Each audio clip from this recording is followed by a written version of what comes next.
លោកស៊ីជីងពីងថានុត្តរភាពមិនមាននៅក្នុង DNA ចិនឡើយគណៈស្នើឲ្យពង្រីកសមាជិក BRICS នៅក្នុងពេលថ្មីនេះប្រធានាធិបតីដ៏មានអធិបុលរបស់ចិនលោកស៊ីជីងពីង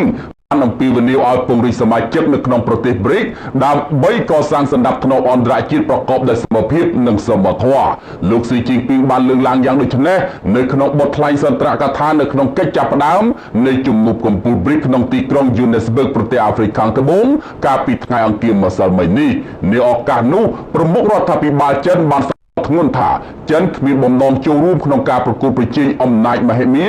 ឬក៏បង្កើតជំនួសរវាងនេះឡើយព្រោះថាអនុត្តរភាពមិនមាននៅក្នុង DNA របស់ចិនឡើយបន្ថែមពីនេះបើយោងតាមសម្ដីរបស់លោកវ៉ាន់វិនតាវដែលជារដ្ឋមន្ត្រីពាណិជ្ជកម្មចិនលោកស៊ីជីងពីងក៏បានមានប្រសាសន៍នៅក្នុងវេទិកាធុរកិច្ចមួយដែលថាចិនក្រោកឈរយ៉ាងរឹងមាំនៅខាងប្រវត្តិសាស្ត្រប្រកបភាពត្រឹមត្រូវហើយជឿជាក់ថាគ្រប់ភាគីគួរតែអនុវត្តដោយភាពយុត្តិធម៌ដើម្បីប្រយោជន៍រួមយ៉ាងណាក៏ដោយជុំវិញនេះប្រទេសមួយចំនួនដូចជាអារ៉ាប៊ីសាអូឌីតឥណ្ឌូនេស៊ីអ៊ីរ៉ង់អាហ្សង់ទីននិងអេស៊ីបក៏បានសម្ដែងការចាប់អារម្មណ៍ក្នុងការចូលរួមនៅក្នុងប្លុកប្រទេស BRICS នេះផងដែរសូមរំលឹកថាក្រុមប្រទេស BRICS បច្ចុប្បន្នមានសមាជិកចំនួន5ប្រទេសចូលរួមមានដូចជាប្រេស៊ីលរុស្ស៊ីឥណ្ឌានិងចិនហើយនិងអាហ្វ្រិកខាងត្បូងហើយប្លុកប្រទេសនេះបានបូករួមបញ្ចូលគ្នាមានប្រជាជនស្មើទៅនឹង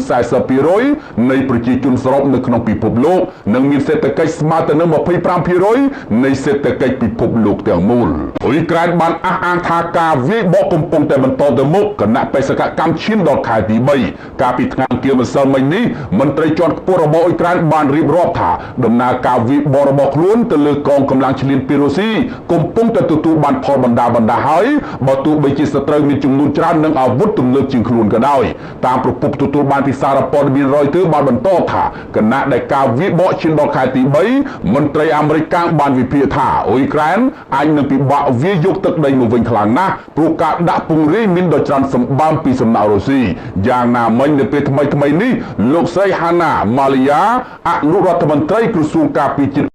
បានមានប្រសាសន៍ថាកងកម្លាំងរដ្ឋាភិបាលគីវកំពុងតែវាយចូលបានខ្លះហើយចំណុចនេះសបញ្ជាក់ថាអ៊ុយក្រែនក៏អាចមានព្រៀបទៅលើសត្រូវដែលមានកម្លាំងខ្លាំងជាង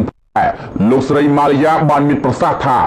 ជាមិនត្រឹមត្រូវទេដែលត្រូវវាស់វិញលទ្ធផលប្រយុទ្ធតាមរយៈការវាស់ដីឬក៏គិតជាម៉ែត្រឬក៏ម៉ែត្រនោះព្រោះអ្វីដែលសំខាន់នោះគឺថាកងកម្លាំងអ៊ុយក្រែននៅតែពុះពីជំនះឧបសគ្គដ៏លំបាកនិងឆ្ពោះទៅមុខជាបន្តទៀតបើទោះបីជាកងកម្លាំងស្ដួយស្ដាងនិងមិនច្រើនក៏ដោយយ៉ាងណាក៏ដោយលោកស្រីអនុរដ្ឋមន្ត្រីបានអំពាវនាវជាថ្មីឲ្យប្រទេសលោកខាងលិចបញ្ជូនអាវុធមកឲ្យអ៊ុយក្រែនបន្ថែមទៀតគណៈលោកស្រីទទួលស្គាល់ពីទូរនីតិដ៏សំខាន់របស់យោធាលោកខាងលិចចំពោះការគ្រប់គ្រងអ៊ុយក្រែនក្នុងសង្គ្រាមដ៏ធំនេះសូមជម្រាបជូនថាបន្ទាប់ពីទទួលបានអាវុធពីលោកខាងលិចជាហូរហែរដ្ឋាភិបាលទីក្រុងគៀវបានប្រកាសបើកការវិបត្តិទ្រង់ទ្រាយធំលើរុស្ស៊ីតាំងពីខែមិថុនាមកប៉ុន្តែកងកម្លាំងអ៊ុយក្រែនអាចយកបានតូចមួយចំនួនតែប៉ុណ្ណោះនៅមិនទាន់ទទួលបានផ្លែផ្កាអ្វីដែលគួរឲ្យកត់សម្គាល់នោះឡើយក្រៅពីនោះគេបារម្ភថាបើសង្គ្រាមអូសបន្លាយដល់ខែតុលាទៀតនោះអាកាសធាតុដែលចុះត្រជាក់ក៏នឹងអាចបង្កជាបញ្ហាជាថ្មីដល់បេសកកម្មទ្រង់ទ្រាយធំរបស់អ៊ុយក្រែនផងដែរព្រឹកសម្រាប់ដាក់មន្ត្រីចិនមួយចំនួនចូលក្នុងបញ្ជីជុំវិញរឿងចាប់បង្ខំកុមារទី3ជា1លាននាក់ចូលសាលារដ្ឋសហរដ្ឋអាមេរិកបានប្រកាសរដ្ឋបិទលើវីសាមន្ត្រីចិនមួយចំនួននាពេលថ្មីនេះជុំវិញការជាប់ពាក់ព័ន្ធរបស់ពួកគេក្នុងការចាប់បង្ខំកុមារទី3ជាអ្នកដាក់ចូលសាលាដែលគ្រប់គ្រងដោយរដ្ឋាភិបាលចិន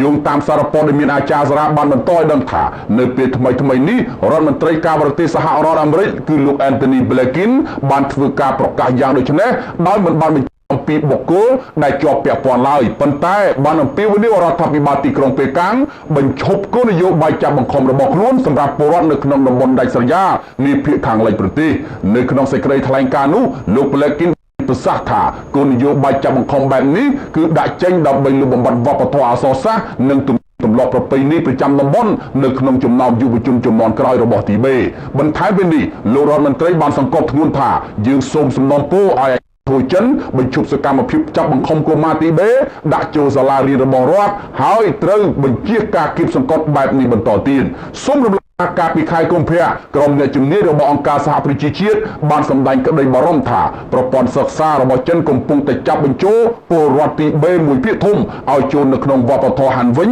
ហើយឥឡូវនេះប្រព័ន្ធសិក្សាបែបនេះត្រូវបានពង្រីកដល់ទីជនបទផងដែរមកដល់ពេលនេះកុមារជាង1លាននាក់ហើយត្រូវបានចាប់បំបែកពីក្រុមគ្រួសារឲ្យទៅស្នាក់នៅនិងសិក្សានៅក្នុងសាលារៀនដែលគ្រប់គ្រងដោយរដ្ឋាភិបាលចិន